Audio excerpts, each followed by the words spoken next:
Hello and welcome. I'm Nancy, and this is the OWASP DevSlop Show. On today's show, AWS security engineer Kiki Morgan will talk to us about how she learned all about serverless observability in AWS through trials and errors. But first, a short message from today's show sponsor, Bridge Crew.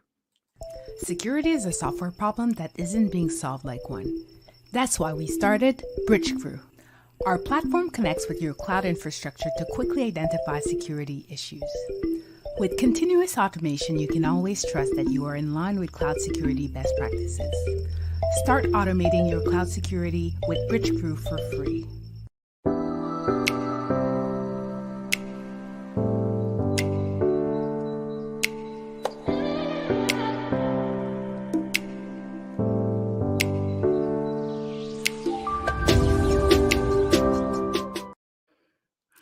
Hello again, Nancy here again for the OWASP DevSlop Show, where we meet industry practitioners who join us to teach us something new. If you are new here, please make sure to subscribe to our channel and enable your notifications. Note that all the important information that we'll discuss today will be added to the description box below. I'll hand it over to Nikki. Hi, everyone. Welcome. Sorry. All right. Cool. Good to have you guys all here. So our guest today is Kiki Morgan. Kiki has a non-traditional tech background, which we love around here, with a degree in theater and sociology from Brown. And in the past year, she has taught herself AWS, and she used that knowledge to obtain the AWS Solutions Architect certification and write AWS security remediation and account automation tools. Very impressive. So before welcoming Kiki, I want to introduce Marcia, Yvonne, and Renan. So let's get them all on the screen, and they are going to introduce themselves. Marcia, you go kick it off. Hey, hello. I'm Marcia Villalba. I'm a developer advocate for AWS and a long-time YouTuber for the serverless community. I've been doing serverless videos for almost 4 years. So I love serverless all the way around. So I'm super happy to be here. I got very excited when I got the email that there was Kiki during the presentation, and also Yvonne in the rooster. Is like, I never had so many ladies being co-hosting a thing with me. So yes, I need to do it. So thank you again for inviting me. Cool. Welcome. All right, Yvonne, you're up next. All right. So software engineer, and I've been doing it for many, many years, maybe a little too many years. And I decided I wanted to start, sharing that. And what Kiki's doing today, I think, is like a great way to learn and kind of working through other people's journeys and kind of finding, those good points that, you can build on that, or you can improve this. And so I've been also doing that with my YouTube channel with Dev Widgets. I am very excited to be here today. A lot of great people, like Marcia and Renan and everyone else on the DevSlop side. So very excited to be here and to learn and teach. Great. Welcome. All right, Renan.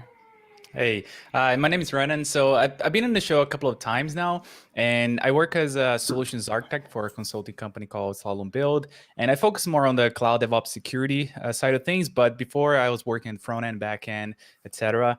And I guess when it comes to the YouTube space, I think I'm the newer here. So I started my channel a couple of months ago, and that was based on a couple of events that I was doing, which is called DevOps Dojo, which is a more of a hands-on event where people experience technology. And so, yeah, I'm very excited as well for today's talk. Serverless is something that I do a lot at work, and I really enjoy as well. Great. All right. So let's get Kiki in here. Welcome, Kiki. Good morning or good afternoon, depending on where you are. Depends. I think it's everywhere. Yeah. All right. Well, welcome to the show. So what do you have prepared for us today? So today I'm going to talk to you about my experiences with learning and building in AWS. I recently built an account automation tool, and there were a lot of challenges and a lot of lessons to be learned. And I just want to share those experiences in hopes that maybe someone can gain some knowledge from that. Great. Let's do it. Let's do it. All right.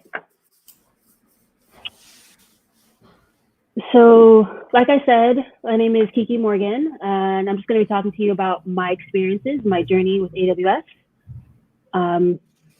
if you've ever worked in AWS, you know that it can be intimidating because there are over 150 AWS services and over 7,600 AWS APIs.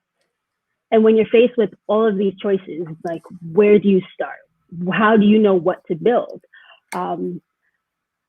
I wanted to, when I started working with AWS, I wanted to build something bigger than a Hello World app, but I had no idea what to do.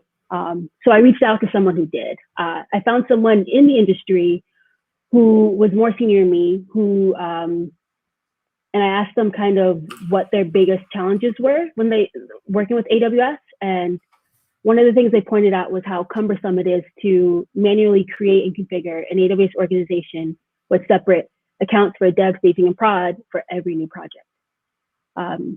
It's a necessity for security, but it's time consuming. Maybe when you're doing it, you're in a rush, there can be misconfigurations, differences between environments. So the solution to that obviously is to automate the process. If you're gonna automate the process, you're gonna want asynchronous event-driven code. And with that in mind, I started researching services that would best fit this case, and I started building.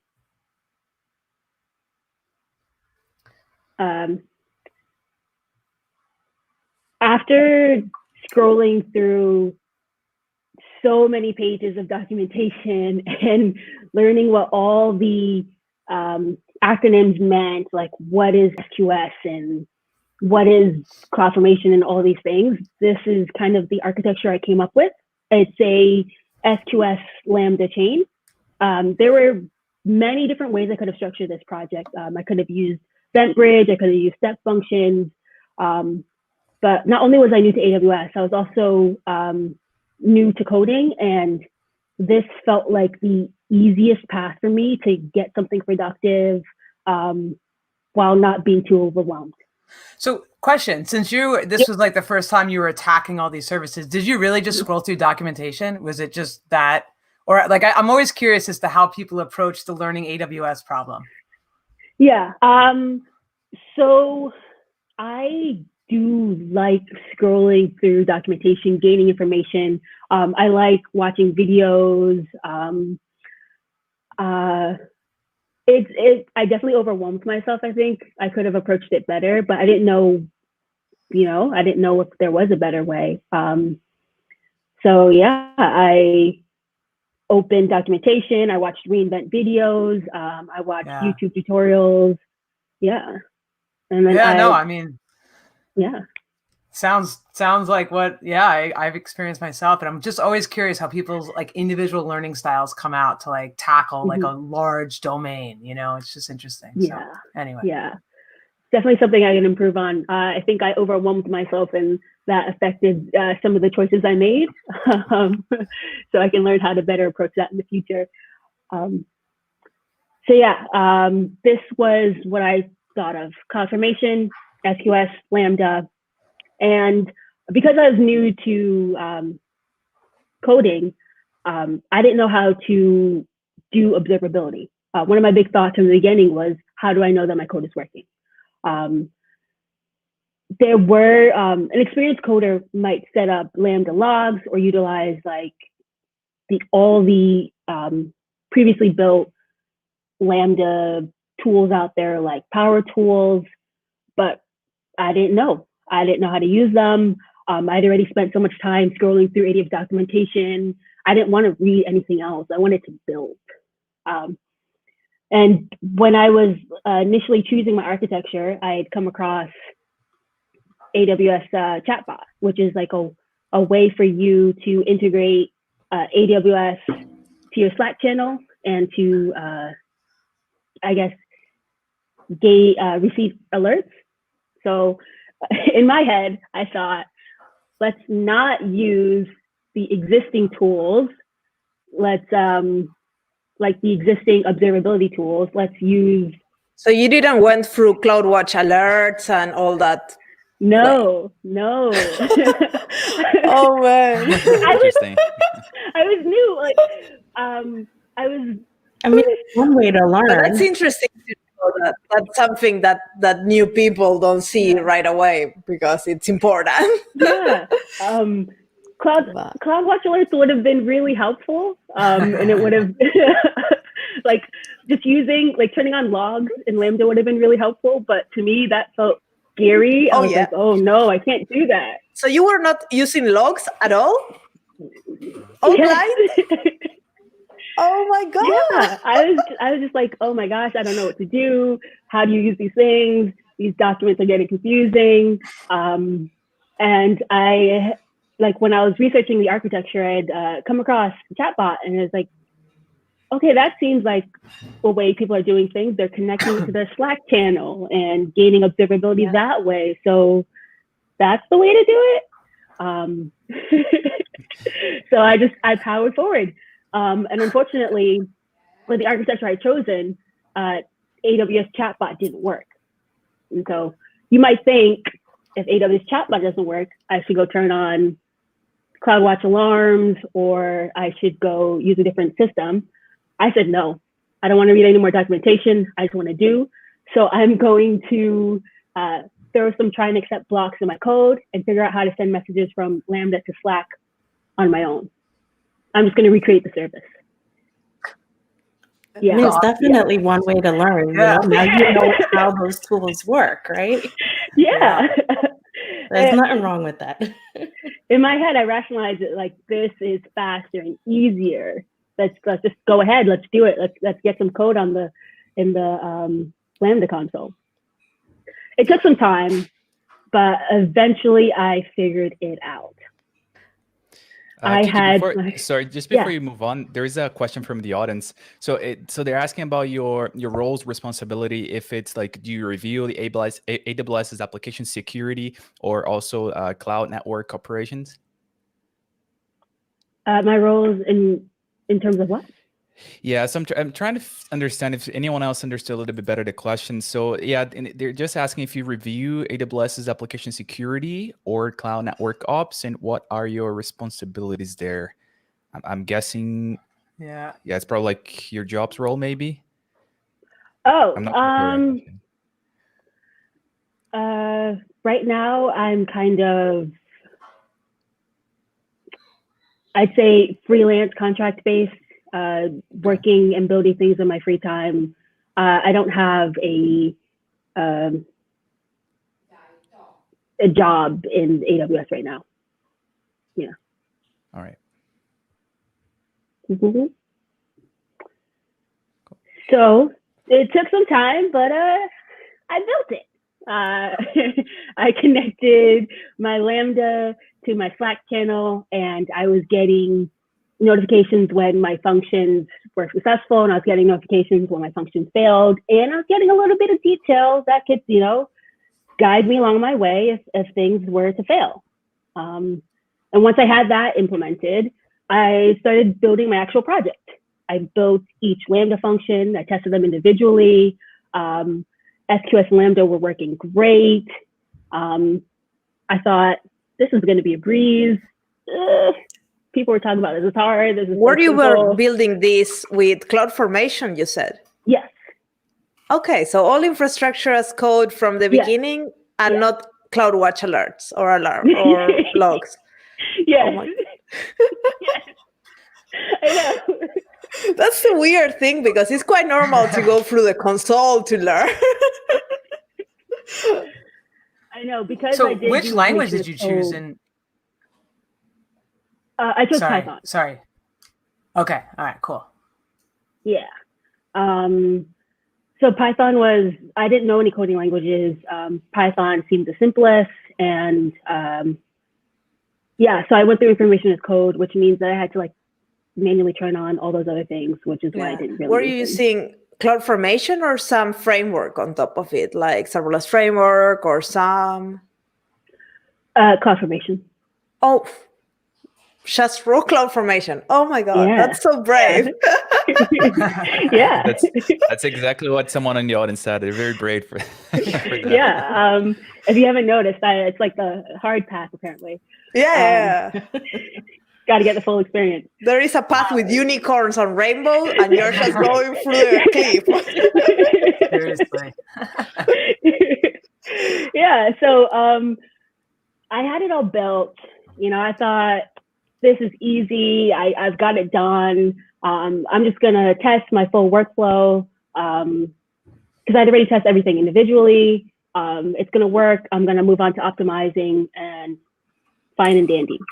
And then I test it, and then I'm just hit with error after error after error. And I have no idea why.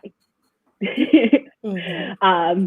So my DIY observability system gave me the messages. It's like error, so-and-so happened with this function. And I was like, okay, at least I know what function is causing the problem. And after doing a bit of digging, I realized that the SQS queue for that particular function was receiving the expected number of messages. It's supposed to receive 4, but the function was only running successfully 2 times. And there were no messages sent to the dead letter queue.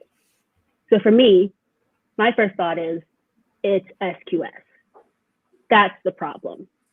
Mm-hmm. Process of elimination, right? Yeah. Seems likely. Let's see. And so I'd written like detailed notes when I was testing, and this is actually like a quote I'd written in my notes. Something happened between SQS triggering the lambda function and the function reading code. So that was what I was going to tackle. I was going to go forward and dig into this. And I'm assuming, I'm assuming that you're using Lambda's event triggering, right? Mm-hmm. With Lambda and SQS? Yeah. Okay. Yeah. Cool. So I read some articles, and one of the things that it mentioned doing was changing the batch size. I tried that out, and suddenly the code is working.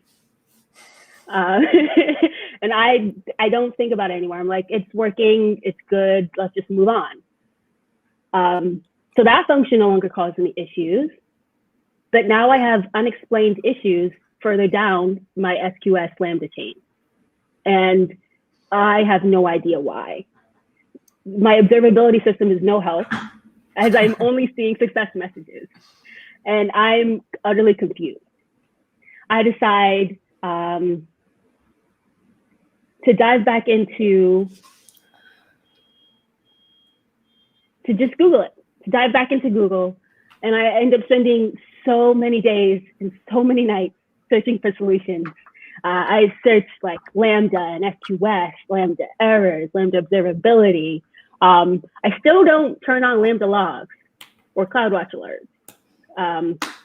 But I dive deeper into these things, and I learn about, poll-based Lambda invocations and how the SQS Lambda trigger event source mapping system works. And I still can't find a solution. And at this point, I feel so stupid. Everyone on the internet is like, SQS is easy. It's really simple. I watch all these videos and these tutorials, and I still can't figure it out. So when in doubt, you throw it all out. Let's just change the whole architecture. Let's just get rid of SQS altogether. Like, it's causing me issues. I don't want to deal with it.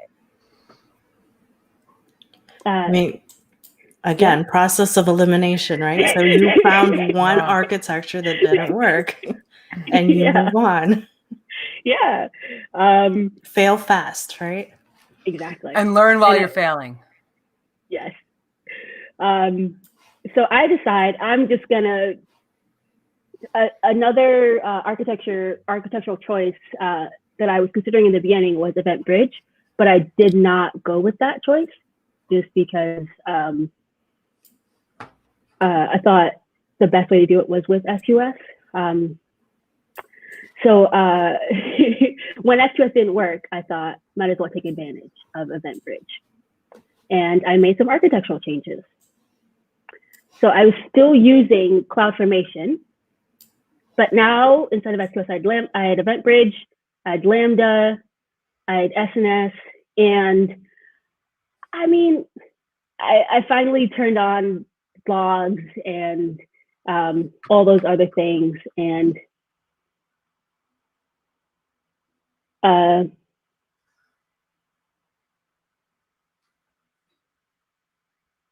finally turned on logs and all those other things, and I made so many. I made so much more progress. You know what I mean?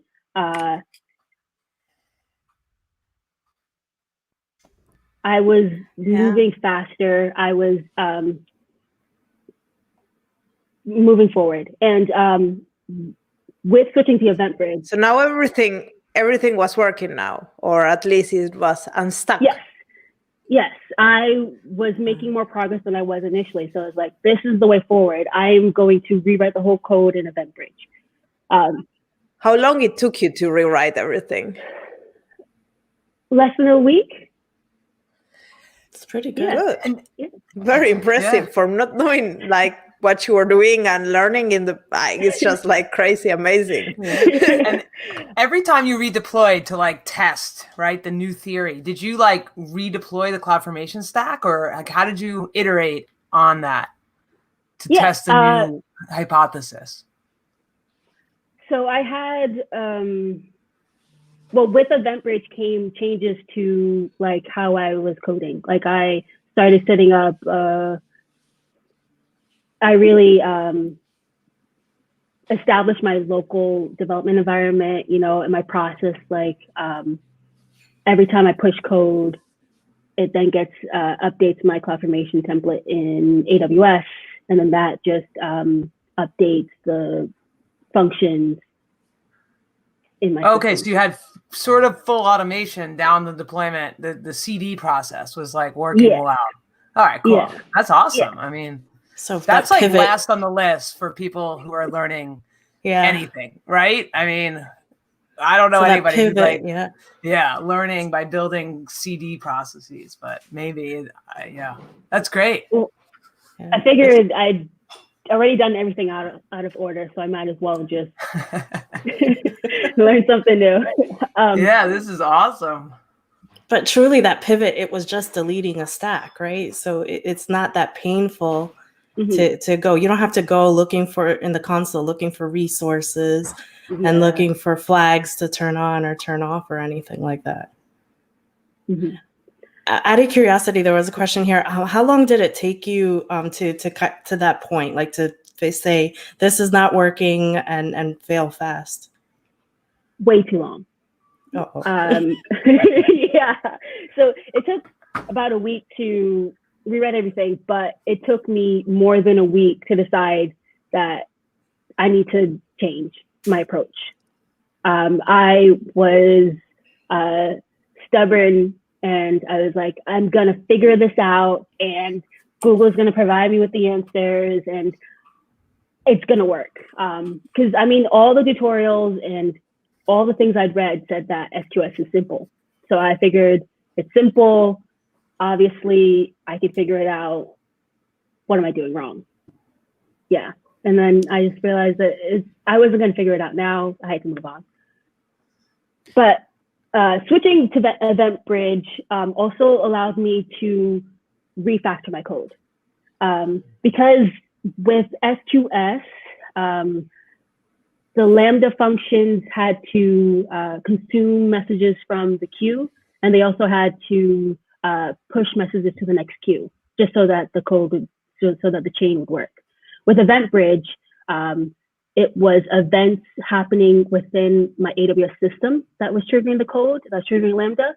So I could delete a lot of the code I'd written in the Lambda function. And it was during this refactoring process that I figured out my original issue. I also saw that you were using Lambda destinations as well. That's pretty new and pretty advanced thing. Yeah. How you came to Lambda destinations, because it's not something people talk a lot.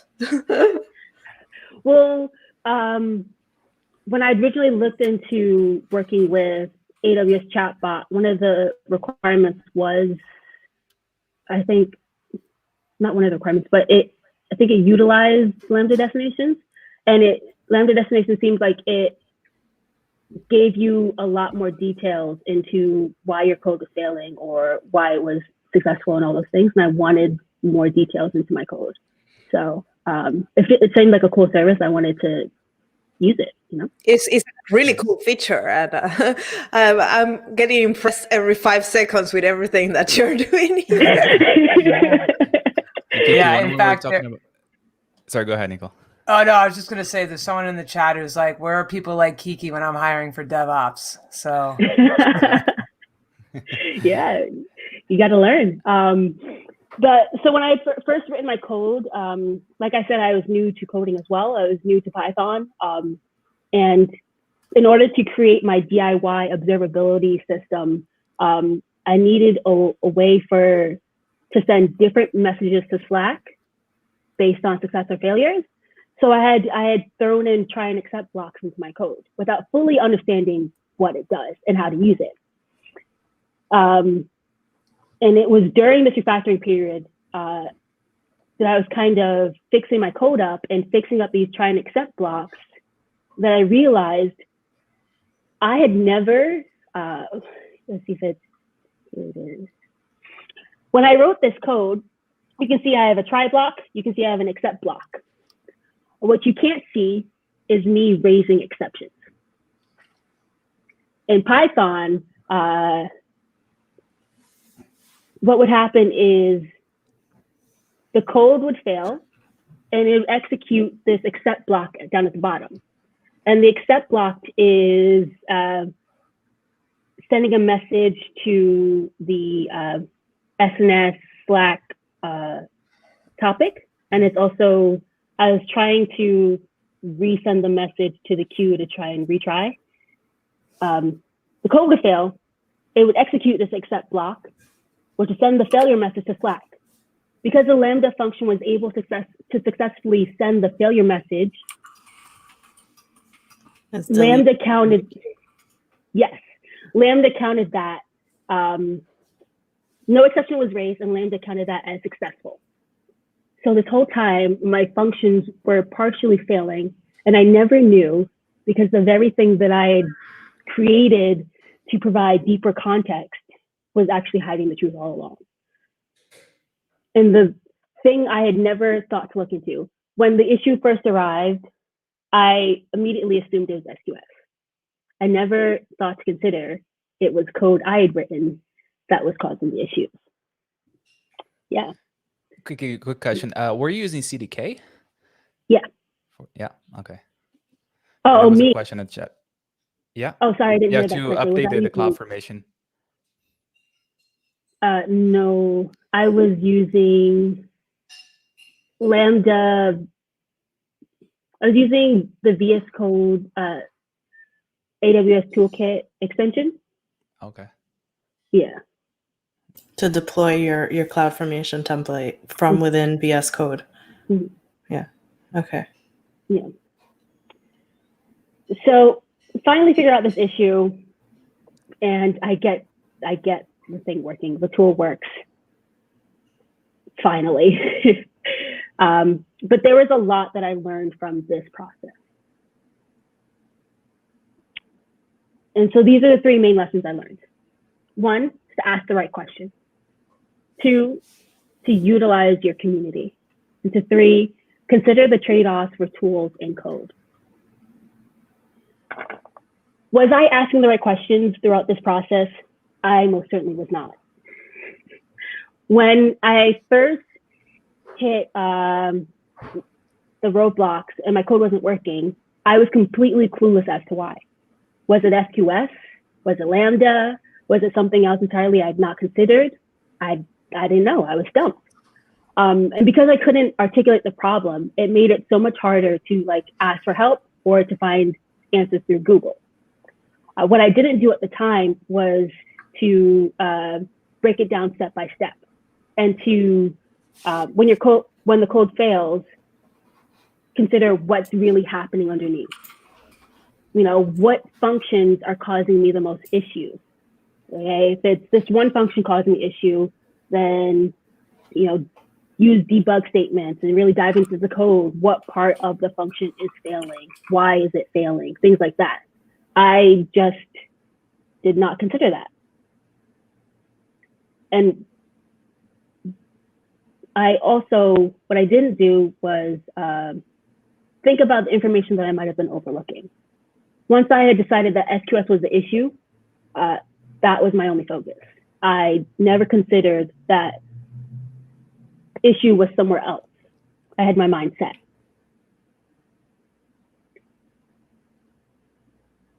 Was I utilizing the online community? I was not. I thought because I was new to AWS that I was kind of a nobody in the cybersecurity tech industry, that I couldn't reach out for help. It was intimidating. The thought of me asking a seasoned pro for help felt absurd. And it felt like I had figured it out on my own through mind-numbing hours of Google searches and watching videos. Obviously that is not true. There are many communities that exist where you can ask for help. There's Slack, there's Twitter, so many different spaces. And to get the most out of asking for help, you need to be able to define your problem. You need to communicate what the issue is. And then once you've defined the problem, you can tell them, here's what I've tried so far. This hasn't worked. Are there any other solutions you may think of that could help? And the final lesson, at least for that, I can give some pointers. Yeah. For at least, I don't know how it's for United States, but for Europe, we have these weekly open office hours in Twitch, in the AWS Twitch. Most of the developer advocates, we hang at least once a week there, but it happens every day of the week. And people can come and ask questions no matter what they are, and well, related to AWS for sure, or the cloud or career path. And the sessions are Ask Me Anything, basically. So that's one place that I will encourage everybody to go and check. Now with reInvent that starts next week, this is kind of going to stop, but we will still be online and answering questions and doing live streaming a lot. But engage with the AWS developer advocates. We are there for you to help. And also, if you are stuck with AWS, asking the questions. For example, there's many AWS heroes that are very helpful and will be happy to answer the questions. Some tips on asking questions are, don't send a message in a private chat, say hello. That will never get you an answer. Say hello and then put the question you have and try to, if you have some GitHub repo or something, try to be very precise on what you want the answer. I know sometimes, as you said, it's very hard to articulate the problem, but ask, if you are not sure, ask questions like, hey, I'm stuck with this and this, and maybe the person can guide you, but don't say hello and wait for a hello back, because we get millions of hellos a day, but if we get a proper question, we might take the time to answer it. And that's for private messages. Another great way is to go to Twitter and tag a couple of people that are experts in subject matters and ask them the question. If they don't answer, maybe the community that follow them answer. Mm-hmm. And then you will start a conversation. So don't be afraid of engaging with the community. The AWS heroes are extremely active. The AWS developer advocates, we love to answer questions. So please don't be afraid, don't get stuck. I know it's tough. Yeah, that was one of my biggest problems when I was scared. I felt like, that I mean, there are people out there and they're very generous with their time and they will answer your questions. But I just felt like I can't do that. You know what I mean? Like it was scary to me. Now that I've asked a few questions in like Slack channels and like on Twitter, I'm a bit more comfortable with that. But in the beginning, it was a very frightening thought. And I thought, just just Google it, just figure it out. What's Google the it is a great saying? thing, but ask the question if you're too stuck. Yeah, That's that saying, right? There's no wrong question other than not asking a question, right? mhm. You Yeah. can't go wrong. And it also helps you. Yeah, I agree. It also helps you get clarity around what it is you're asking. Because sometimes when you just really don't know, you're like scrambling around. And then when you finally start to ask the question, you're like, that is like my literal problem that I can't answer. It helps you, I think, Yes. as well. I could have, Yeah. by trying to do it myself, I wasted days. And if I had just asked some questions, I could have like figured it out in potentially hours. So yeah, definitely use your community. I would say And- you'd actually be surprised. Some of these issues that you ran into, this happens all the time. Like, I will be honest and say I have ran into issues where I did not throw the exception and your message does not get deleted from the queue. And then you have these little poison pills that you keep on. Yeah. It's things you don't, it's like the little details. Yeah. Kiki, I had a question for you. So there was Yeah. a comment in the chat saying that this is a truly impressive journey that you went through, and there are people that with several years of experience and with AWS, Python, etc. They wouldn't be able to do half of what you did, which is amazing. Mhm. And so yeah, so did you do everything on your own, or did you have other people working with you as well? I coded it all myself. I had someone to like talk with things through. Like I had someone to like say, "Hey, I'm working on this. This is what I've done so far. This is how things are looking. Any feedback you can offer." But I coded it all. Yeah. And how did you actually start all this? Like, what sparked your interest in doing the solution? So like I'd mentioned earlier, I'd wanted to build something that was bigger than Hello World, but I didn't know where to start. So I reached out. It's funny because I reached out to someone in the AWS community to figure out what to build, but reaching out to other people to ask them questions felt weird. I don't know. Yeah, I'm a contradiction. It's part of the process, right? Yeah. And now this approach that you took with all the code, etc., would you recommend this for someone that is starting right now, or would you recommend something else based on your experience? I definitely recommend trying a project, building in AWS. You can read all the docs and watch all the videos you want, but until you start using the code and like diving into AWS yourself, I think, at least for me, things didn't click until I started trying them out myself, and I started building something real. So yeah. The third lesson I kind of learned from this process was to consider the trade-offs. Is a particular code or tool necessary? If I had,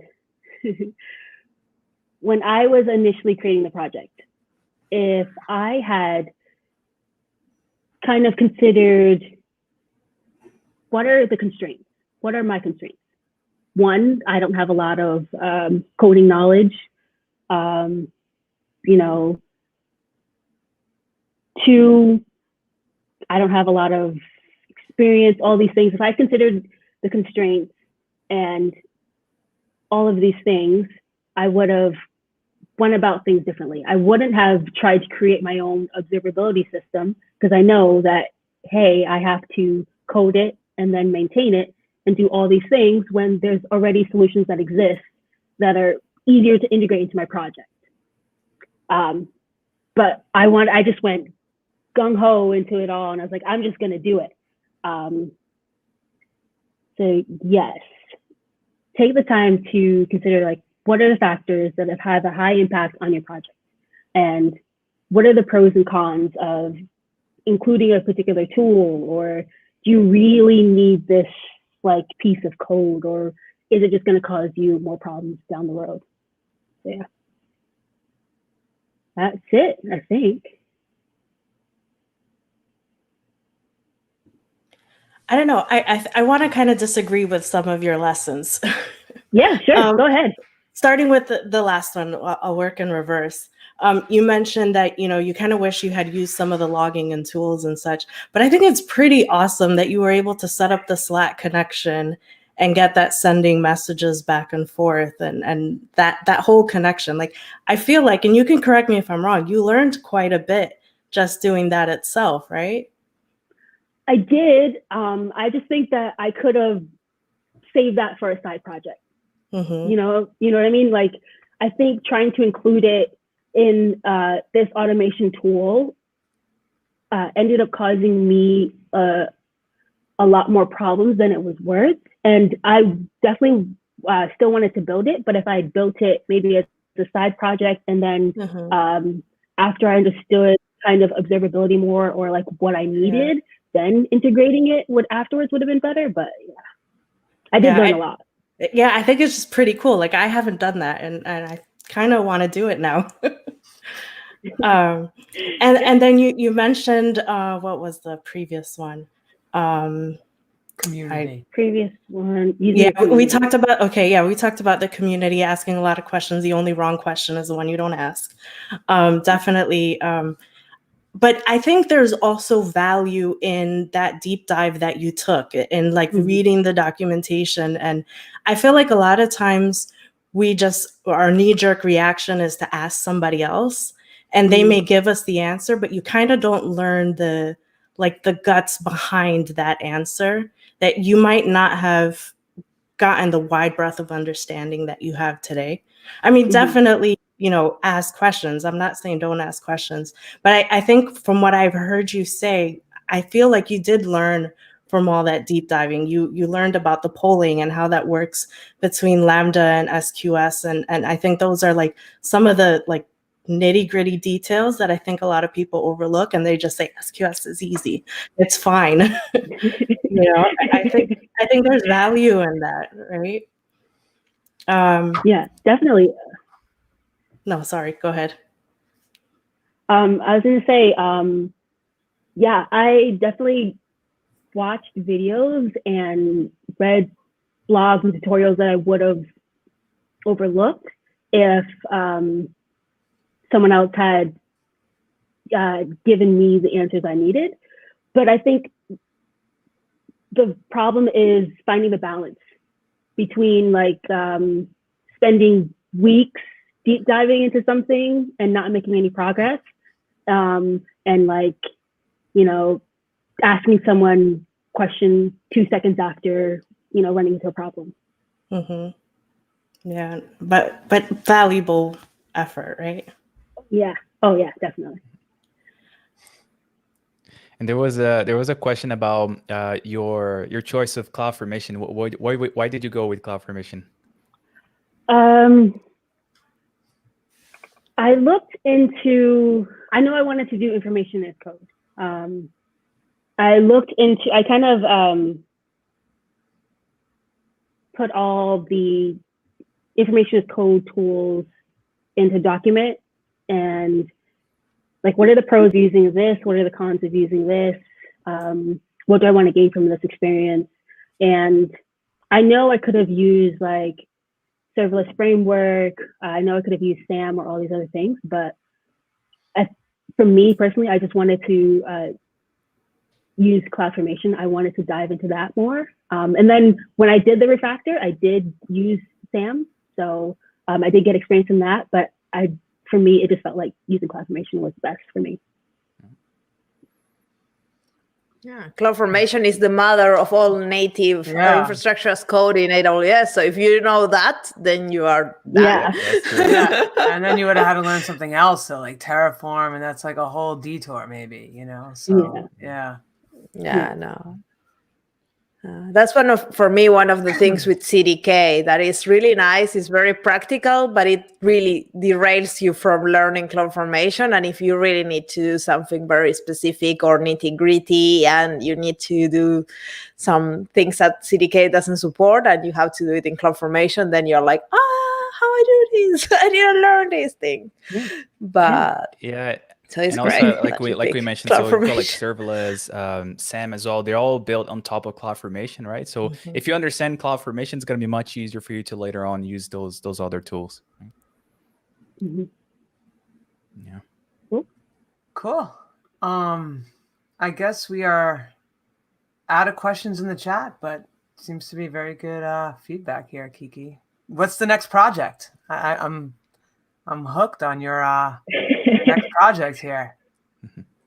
Well, right now I'm trying to expand on this whole automation and just like a one-click environment thing. I want to build like a Docker, AWS, VS Code,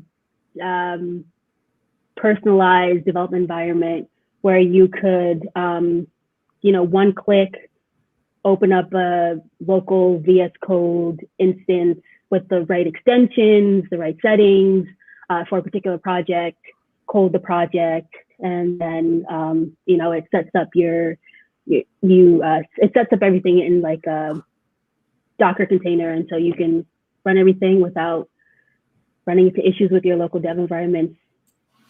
Yeah. So yeah, that sounds pretty cool. Yeah. You're definitely going to have to come up later in the show to tell us how that went. Yeah. Demo it too. Yo, definitely. For cloud development, there is Cloud9, just in case. Ooh, yeah. Marcia could be like cheat sheet into AWS services, so you don't. I think she's the right person to ask the questions to. Oh, definitely. I'll make sure to choose the hardest path so that, The one you learn the most, I would say. If you go through the easy path, as Yvonne was saying, like, you just SQS is easy. I guess that's where that joke comes from, where people are like, oh, at first you have to create the universe in order to develop, a Python script, right? There you go. You guys know that joke? Yeah, it's kind of funny. Yep. Cool. Yeah. Anything else, you guys? Because I want to give everyone, all of our co-hosts, an opportunity to share their YouTube channels and what their channels are about, and just drill into more of that. So if we're out of questions here, then let's get into that. You guys want to share some of your cool YouTube channels? Yvonne, you? Sure. So I really, along the same lines of what Kiki was doing, it's learning by getting your hands dirty, right? And so I've been creating these tutorials. I have only 4 on the deep dive tutorial ones, but it's a similar path, right? You take your problem statement and you define your constraints, and then you design it out. You get your little eye chart there put together. And then we actually go and we get into the code and create different things in AWS. Right now, the series that I'm doing is focusing on serverless, taking a lambda that's connected with DynamoDB, and that communication back and forth, and then being able to get that information in a RESTful fashion. It's a lot of fun, I think. I'm having a lot of fun. I would probably say that I do quite a bit of deep diving on my own, do a lot of log statements, and each part of the code goes through, and I see, okay, it's failing here. Let me go back and fix that, and IAM permissions and such like that. But my hope is that I can share with folks about how to get started, how to work on a project, how to debug things, and how to have a fully featured application. So definitely subscribe. I think the link is somewhere. I saw it go up on my YouTube channel. Yep. It is in the chat. Cool. Thanks, Yvonne. We're going to follow you. Renan, you want to tell us a little bit?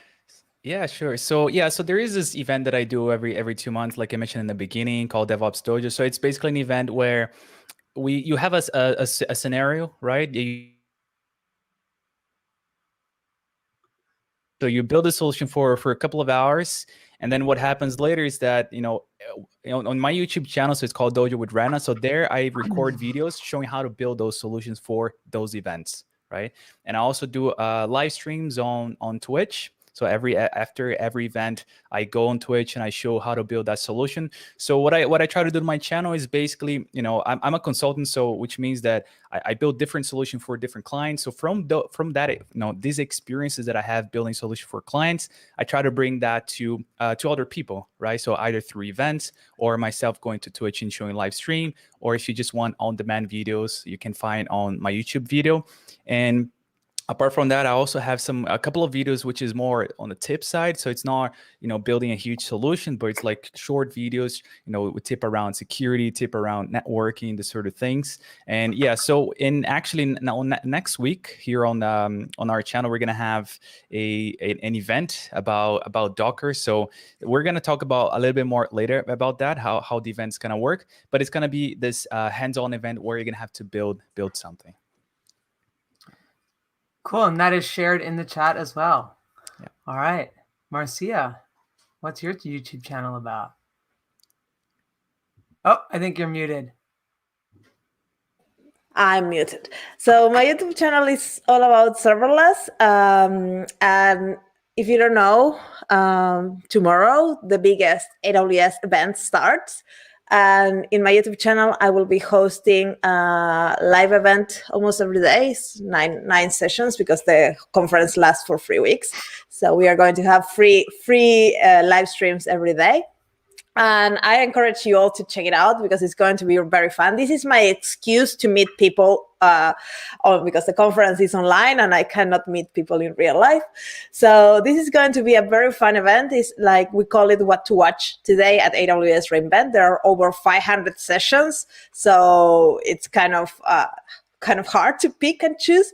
So I invited around 18 guests that are mostly AWS heroes, developer advocates, community builders, all kind of crazy people, like super amazing content creators from the serverless space, security space, data space. Like, you might recognize many of these faces, and they will come on the stream with me and we will be chatting what they're going to watch in that day and what they recommend the audience, and going to chit chat about the launches and things like that. So that's happening for the next 3 weeks. And in general, my channel is full of YouTube tutorials on serverless and trying new features and trying things that I need to learn this, and I learn on camera a lot. So, but yeah, now it's all about live streaming for the next 3 weeks. So I recommend you to check it out and meet all these amazing personalities that are like, if you are into serverless, you might enjoy it a lot. Cool. There's a comment in the chat. I think it's a question, but I think it's more of a tongue-in-cheek kind of comment. Will re:Invent explain what happened with US East 1? I think the incident was on last Wednesday. But it's already up, so you can read what happened to US East 1. It's already published, so you can go and read it, the statement. Cool. All right. Cool. So Nancy, you're back in here. You want to tell us what's coming up? Yes, I hope you can hear me. Yeah, I wanted to jump in because we have a special event next month. I think Brennan spoke about it a little bit. Let me bring that up. So basically, it's called DevSlop Game Day. It's our first ever, and Renan is actually the challenge creator. If you've tried CTF before, you might have been discouraged, and it's more about breaking, hacking than anything. This is different, but we do want it to gamify these challenges. So basically, you sign up in a team of 4. We help you if you join our Discord channel to get into a team. There are a series of about 12 challenges that are, they start easy and then become more difficult, and you accumulate flags as you complete them successfully. And it's only 3 hours. Normally CTFs are days long. So it's a 3-hour event where you get to learn and practice your skills and maybe win. We'll have a bunch of fun stuff going on during the event. So even if you don't win, I think you'll at least learn and have some fun. I want to let maybe Renan add a few words because he knows a bit more about that. The only requirement are to have a Docker Hub account and a Slack account, not a Slack, sorry, a Discord account to join our Discord server, because that's where the teams are created, and we give you a space to collaborate with your teammates. So I'll put a link in the comments in a few minutes while I leave some time to Renan to maybe add a few words. Yeah, I think you've said pretty much everything. I don't know if there's anything else to add, but yeah, we say competition, but of course this is mostly for learning, right? So it's not just about winning prize or anything like that. It's more about teaming up with your colleagues or even with people that you don't know and building some cool solution. So yeah, so we're gonna be looking forward to that. It's for me, because I'm not fully on the security space. I don't do a lot of CTFs, but it was fun to work on this with Nancy to create this DevOps CTF. And yeah, I'm really looking forward to it. I forgot to mention one of the main thing is that we are happy to announce that A Cloud Guru is our main sponsor for the prizes. So basically, the first 3 teams that come on top will get a bunch of prizes. We'll provide the details on our website, on our CTF website, but they should be really interesting. So even if you come in just to learn, the prizes are pretty cool. So I think it's worth it for 3 hours of investment. Yeah. So that's what I had. Cool. So if there is nothing else, I think it's time. Maybe Kiki, I'll leave you the last words. Tell us where we can find you.